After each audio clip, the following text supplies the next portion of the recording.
Thank you. Good to have you here with us. So I heard you didn't sleep very much leading up to this whole trade deadline. You weren't traded. What was your reaction when you heard that wasn't going to happen? Really just a relief, just kind of getting all that stress off of me, my family. We've been in Memphis for 12 seasons, and it's been home. So knowing that the organization was looking to go a different direction was a little tough on all of us. So once it passed, it was just trying to refocus again, like, how am I going to show up to work tomorrow? And, I got to be a pro about it and just keep moving forward. I just want to make sure I'm quoting you accurately. You used the word relief because to me, the word that came to my mind was depression. I thought you was going to say depressed. And the reason why is because I know this much. I wanted you out of Memphis. Because I'm looking at your talents and what you can do for a playoff contender, and I think your talents are being wasted in Memphis. Do you see any hope, any light at the end of the tunnel in Memphis, Tennessee? I just don't see it.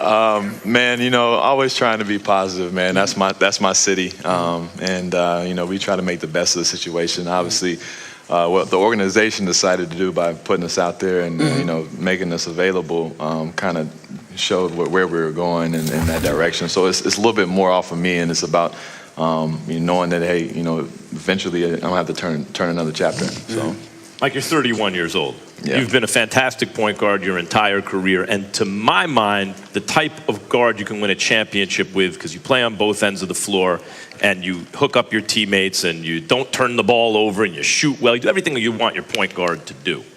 But 31, brother, you don't have that many more years in your prime. Right. You must want to be a part of a potentially championship team at some point, right? Yeah, I want to win. Doesn't that mean you have to leave Memphis considering the direction they're going? Yeah, if that's the direction we're going, it's got to happen, I'm sure, at some point. Sooner than later, like you said, being 31, I don't have much time, to waste and rebuild or anything like that. So, hopefully we can figure it out. So let me just throw it out there, because I thought, like, if it was the beginning of the season, Toronto had you, maybe that's a championship team, maybe, especially considering they pick up Gasol, but maybe not in the middle of the season to pick you up, and that's a lot for the point guard.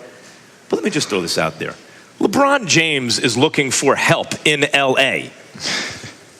What's your level of interest? We hear a lot of things. A lot of guys don't want to play with LeBron. What would your level of interest be in that situation? If that came about, I'd be interested for sure. Who wouldn't want to play with LeBron? Well, he does play for the Memphis Grizzlies, and they have had some success in the past. Listen, they've been to the conference final before. They've been to semifinals a few times, so it's not like they haven't had some good moments in Memphis. But I will acknowledge this. What disappoints me about the organization is one thing and one thing only. If you're going to keep Gasol, to let go of Gasol, but to keep you there, that to me sends the wrong message, because it's like, well, we're moving in a different direction and we might have to rebuild first, but we'll keep you around. And so to me, was it a situation where you wanted Gasol to stay? You thought both of y'all should be gone? Or you just gonna ride and die with this organization? Because guess what? It's Memphis. I love it because I know how much you love the city. Right. I know how supportive you are and how philanthropic you are in that area.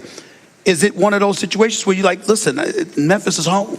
Yeah, it was unique, because we didn't ask to be obviously traded. We didn't ask to be put out there, but it was a situation we were put in. And at that moment, I envisioned, retiring there and all the things like that, but that put doubt in everything. All of a sudden, it was like, man, I got to start thinking about the future now. I got to start thinking about, how can I get to a winning situation if that's possible?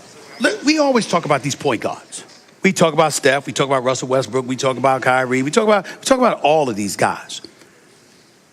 Where do you feel you should be, or what level of the discussion do you believe your place should be when we're talking about all of these other point guards in the NBA? How should people think about Mike Conley? Man, I'm an all-star, man. That's really what it is. I've always seen myself as that, and I've always seen myself on the same level as these guys. And one day, I'll get my due. But if you don't, and you put up great numbers. I mean, it's not just like almost 20 points and like 6 assists or something. It's also like fewer than 2 turnovers, and you shoot a good percentage from 3, as I mentioned, and all that stuff. But Mike, the point guard position is so stacked. There are only so many slots on an all-star team. So if you're an all-star, one of these dudes, Steph, Harden, Westbrook, Lillard, Kyrie, Kemba. I haven't even gotten to Kyle Lowry and these dudes. Oh, yeah. Oh, who are you replacing off that list? Ben Simmons? Pick one, man. I don't know. At some point, it's got to happen. Every year somebody kind of forces their way in and they get an opportunity. I think, like this year, I'm very happy for D'Angelo Russell. That's my guy. But D'Angelo Russell's not as good as you. Hey, no. He is. He's as good as you? Yeah, he's great, man. And he's got a, I'm very excited about. I'm real proud, seriously, because D'Angelo Russell took the hits, and deservedly so at the time for the nonsense. But there's no question that D'Angelo Russell has been balling this year and deserves a lot of love. I would ask you this question. What is it about you and about your game that you don't believe is being mentioned enough or given nearly as much credit as it deserves? Really, I think it's the total impact of the game. When I get on the court, the game changes, I think, completely. I don't get into metrics and all that other stuff, but I feel like we are a much better team when I'm on the court as opposed to when I go sit down. And there's something to say about that. It doesn't mean that I have to go out there and score 30 or have 20 assists, but I change the game on both ends of the floor. But that kind of play, isn't it hard? Like one of the problems with like the kind of culture they have in Golden State that's so hard to capture is if you're an all-star caliber talent, but you are truly team-oriented, then sometimes the counting numbers and the stuff that people look to aren't there, and then you never make an all-star team. Yeah, it's tough. It's like a battle I've always had with myself because that's just who I am. I'm an unselfish dude. I could go out there and try to get 30 points a night, but that's not going to help my team win necessarily all the time. And I'm more of a guy that wants to see the next guy succeed. And if we succeed as a team, I think everybody gets their own, individual. Well, my question to you is what you going to do about it? And the reason why I asked that is because when you consider the game, and I remember a few years ago you signed $153 million deal. So someone's noticing the play.